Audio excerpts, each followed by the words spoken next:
इंदौर में staff nurse की नियुक्ति के संबंध में एमजीएम डीन संजय दीक्षित से मिलने नर्स अभ्यर्थियों का दल पहुंचा, जहां उन्होंने अपनी मांगों को लेकर मेडिकल डीन को ज्ञापन भी सौंपा और जल्द से जल्द नियुक्ति की मांग की।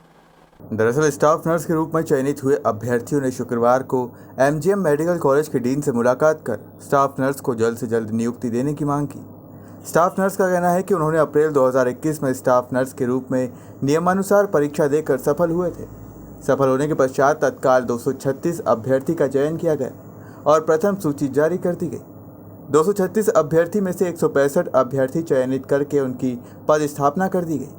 मई में द्वितीय सूची जारी की गई, जिसमें शेष बचे 71 अभ्यर्थी में से 64 अभ्यर्थी की लिस्ट निकालकर उनमें डॉक्यूमेंट वेरिफिकेशन करा लिए गए, लेकिन उनमें से केवल 11 अभ्यर्थी को ही लिया गया। बाकी बचे अभ्यर्थियों का वेरिफिकेशन होने के बावजूद उन्हें नहीं लिया गया।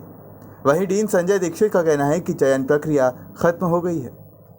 ने आश्वासन नहीं दिया, ये हमारी जो चयन प्रक्रिया है ख़त्म हो गई है और जितने भी ओपन कैंडिडेट्स एडवर्टाइज़ किए थे उनका सबका सिलेक्शन हो गया है। अब हमारे पास सिर्फ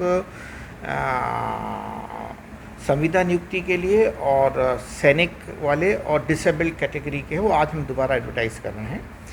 कुछ नर्सेस को एडिशनल इसलिए बुलाया गया था कि मान लीजिए कोई कैंडिडेट है जिसका सर्टिफिकेट ठीक नहीं मिल रहा या कोई ज्वाइन नहीं करना चाह रही, तो फिर उस प्रक्रिया में सतत प्रक्रिया में उनको लिया जाएगा। ये पीएससी वगैरह में भी यही होता है, जितने पद हैं उससे कुछ ज़्यादा पद वेरिफिकेशन के लिए बुला। नहीं, ये तो पारदर्शिता है, पूरी ऑनलाइन हुआ है, सब कमेटी ने डिसाइड किया है।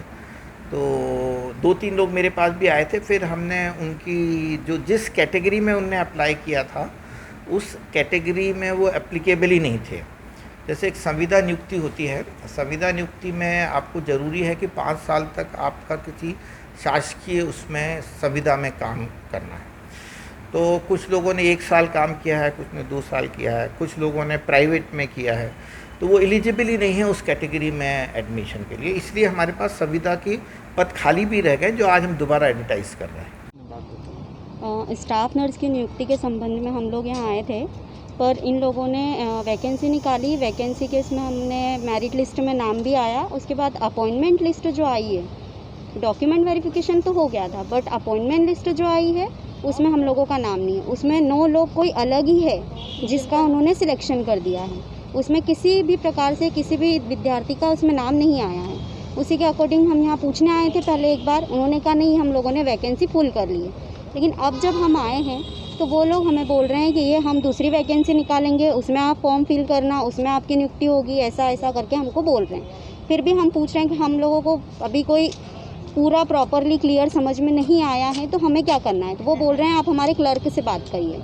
तो आप ये बताइए, आप लोगों का क्राइटेरिया क्या था जिन लोगों को रखा गया और आप लोगों को वेटिंग में क्यों रखा गया? क्या आप प्राइवेट वेटिंग लिस्ट है ही नहीं, वो उसमें कहा गया है मेरिट लिस्ट के अकॉर्डिंग जो विद्यार्थी है, जो अभ्यर्थी है, उन लोगों की लिस्ट उन्होंने निकाली जिसमें 64 अभ्यर्थी थे। उसके अकॉर्डिंग उसमें लिस्ट में हम लोगों के सबके नाम थे। उसमें उन्होंने डॉक्यूमेंट वेरिफिकेशन करवाया, डॉक्यूमेंट्स की कॉपीज़ भी सबमिट हुई, उसके बाद कोई लिस्ट नहीं निकाली उन्होंने। आगे आप लोग क्या कदम उठाएंगे?